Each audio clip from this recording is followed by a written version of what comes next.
Okay, thank you. So we've got a number of things there. And one of the things I'd like to pick up on is this idea of making a name for ourselves that you've mentioned in particular. Niekoľko vecí tu padlo v tejto poznámke. To, čo by som rád rozvinul, je práve ten aspekt toho, že si učiníme meno.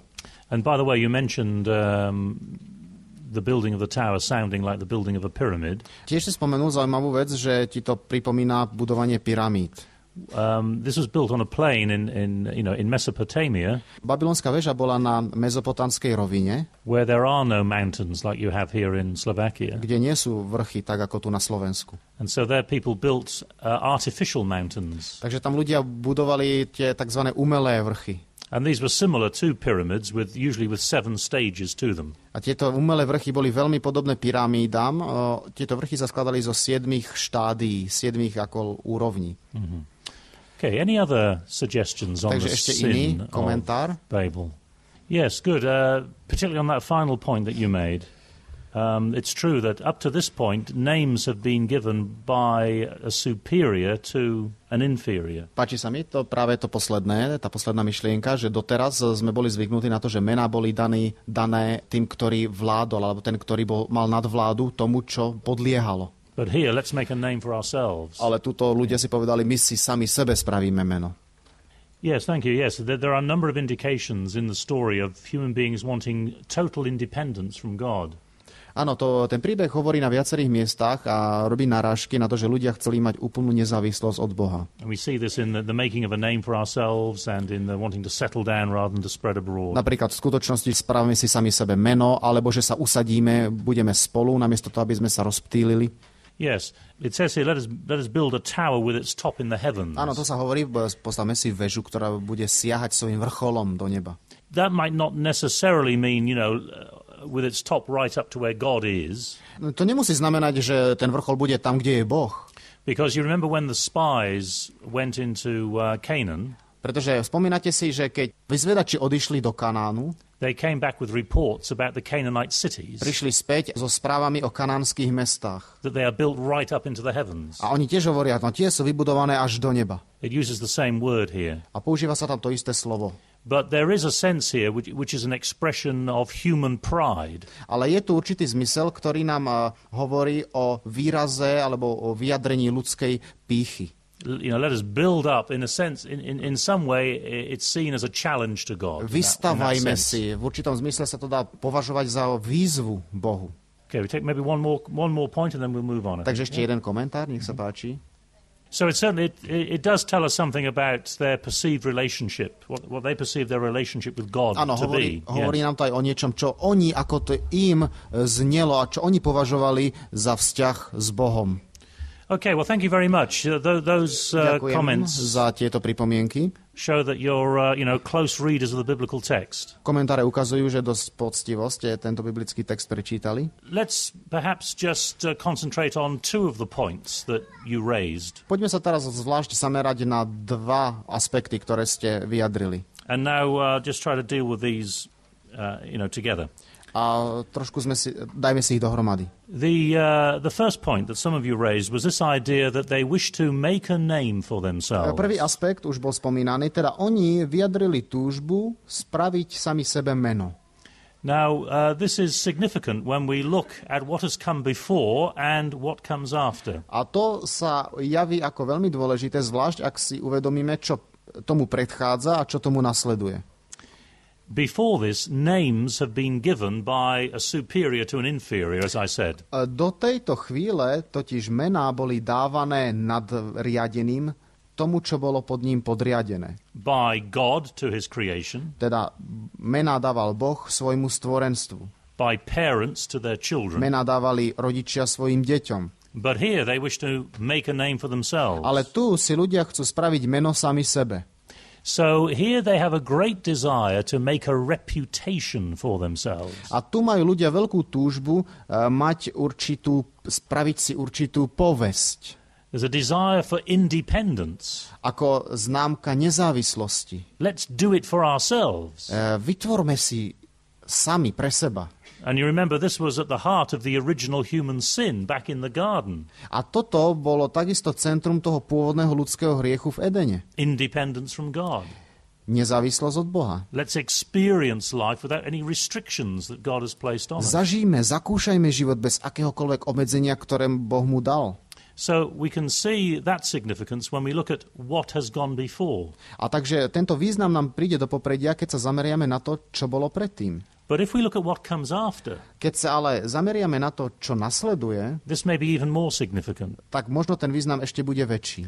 Now, if we look at the beginning of Genesis chapter 12, Ak sa pozrieme na začiatok 12. kapitoly, and I'd hope to say something about Abraham today. I'm not sure that we'll have time to get that dúfam, far. že dnes ešte spomeniem Abrahama, ak čas dovolí, But in chapter 12, verses 1 to 3, ale v prvých 3 veršoch 12. kapitoly God calls Abraham, Boh povoláva Abrahama.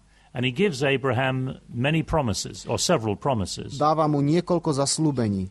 And on this particular point that we're looking at, about the people at Babel saying, let us make a name for ourselves. A keď teda hovoríme, že ľudia Babylóna, Bábela, si chceli spraviť meno pre samých seba, If you look in the middle of Genesis 12, verse 2, ak sa pozrieme do prostriedku 2. verša 12. kapitole, God says, I will bless you Boh hovorí, požehnám ťa and make your name great.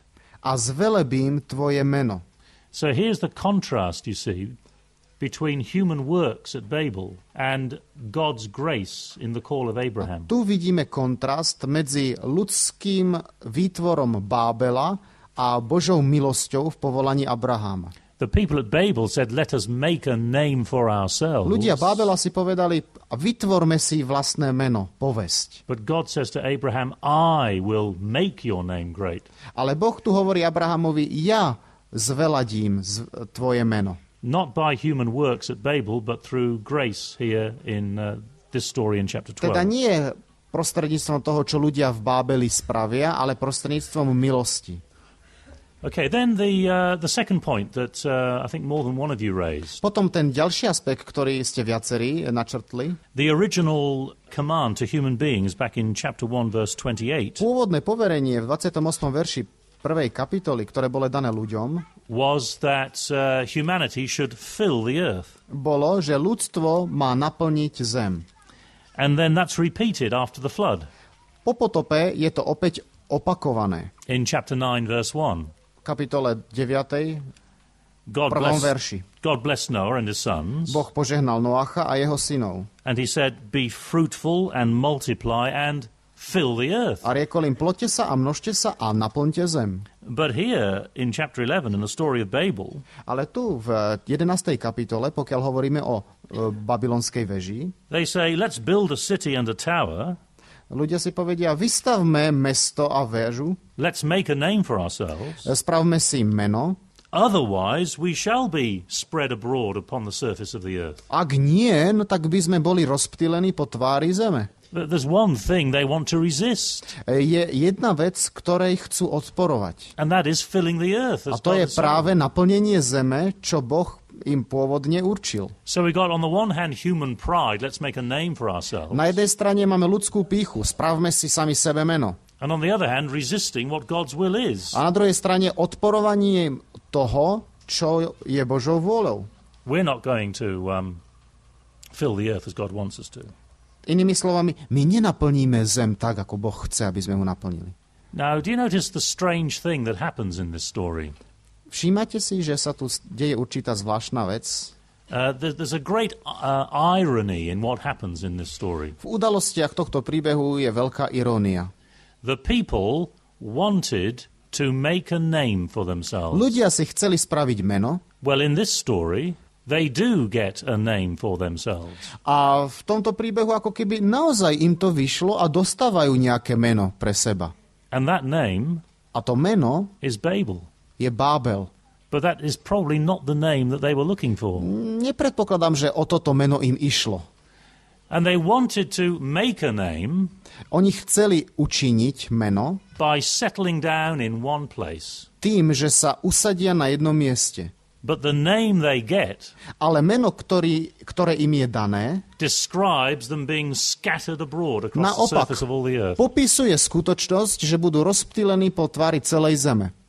So they get a name which isn't the name they were looking for. Takže dostanú meno, po ktorom vôbec netúžili. And it describes the very thing they were trying to avoid. A naopak, meno ešte aj popisuje to, čomu sa chceli vyhnúť. I've already mentioned that there are some connections between this story and stories that go before it and after it. Už som spomínal, že medzi týmto príbehom a príbehmi, ktoré ho obklopujú, existuje určitá súvislosť. But there are also some contrasts. Ale existujú aj kontrasty. I'd like us to consider probably the most striking contrast of all between this story and all the stories that have gone before. A chcel by som teraz, aby sme sa zamerali pravdepodobne na ten najväčší kontrast, ktorým sa tento príbeh vyníma nad ostatné. Most of the stories that have come before this Väčšina príbehov, ktoré sme doteraz študovali, have included God's judgment on humans, on human sin. Obsahovali prvok Božieho súdu na nás ako následok hriechu. So Adam and Eve Takže were Adam a Eva exiled from the garden. boli vyhostení z Adena. Cain was exiled to live a life of a wanderer. Kain bol takisto poslaný do zeme Nóda. The people of the flood were punished. Ľudia predpotopní boli potrestaní. But in all of those stories, Ale vo všetkých týchto príbehoch there is an element of God's grace. je tam aj prvok Božej milosti. In every one of them, V každom príbehu God's punishment is somehow diluted by an act of God's grace. ako keby Boží súd bol rozriedený Božou milosťou. So, for example, Napríklad if you look at chapter 3 and verse 21, v 21. verši 3. kapitoly, after the man and woman have sinned, potom čo prví rodičia zhrešia, after they've been cursed by God, potom čo im Boh zlorečí and after human life is never going to be the same again, a potom čo si uvedomia, že život ľudský už nikdy nebude taký, aký bol doteraz, we read in 3:21, v 21. verši čítame: A Hospodin Boh učinil Adamovi a jeho žene odev z kože a odial ich. so God gives them clothes to cover their nakedness. Boh im dáva odev, aby zakryl ich nahotu. And remember what we said before, nakedness is more than just physical nakedness, it's also spiritual nakedness. Skôr sme si povedali, že nahota nie je len telesná, ale aj duchovná. It's an act of grace on behalf from God towards the couple. A takže to, čo robí Boh, je akýsi prejav milosti voči prvému páru. Then in the next story, A potom v ďalšom príbehu Cain is exiled. Kain je poslaný preč, He's exiled to the land of Nod. je vyhostený do zeme Nóda, But God gives him a mark ale Boh mu dá znamenie, to protect him. aby ho chránilo. So Cain not only lives under the judgment of God, Teda Kain nie len, že žije pod súdom Božím, but under God's protection as ale well. aj pod ochranou Boha. It's an act of grace. God protects him even though he deserves to die. Opäť je to akt milosti, aj napriek tomu, že si Kain zaslúži smrť. And then in the story of the flood, the next story that Potom comes je along, ďalší príbeh, to je ten príbeh o potope. the whole earth is destroyed by the flood. Celá zem je zničená potopou, But you remember right in the middle of the flood story, ale spomínate si, že priamo v strede záznamu o potope we read that great statement of salvation. máme tam krásny výrok záchrany. God remembered Noah. Boh sa rozpamätal na Noacha. And also, of course, the well-known statement before the flood waters arrive, A potom ešte ten známy výrok, predtým ako prišli vody, potopy. Noah found grace in the eyes of the Lord. Noach našiel milosť v očiach Hospodinových. That's chapter 6 and verse 8. To je v 8. verši 6. kapitoly. And here we are in the final story of the primeval history, A tu sme v poslednom príbehu dejín prvopočiatkov, at the Tower of Babel. keď je babylonská väža, People have rebelled against God. znamením toho, že ľudia sa zbúrili proti Bohu. God sends his judgment, Boh posiela svoje súdy, but where is the grace? ale kde je milosť? Where is the grace in the story of Babel? Kde sa tu nachádza milosť, prvok milosti v babylonskej väži? V príbehu babylonskej väži. There, in this story of Babel, there is no grace. Áno, v tomto príbehu sa milosť nenachádza. So when we read this story, Keď čítame ten príbeh, we say, well, when are we going to find the grace part of the story? zákonite sa pýtame, a kedy nájdeme ten prvok milosti? When will we discover what the grace is? Kedy zistíme, akým spôsobom sa tú milosť prejaví? Well, we'll have to keep reading a little bit longer, but we will find it. Budeme si musieť ešte počítať, ale nájdeme to.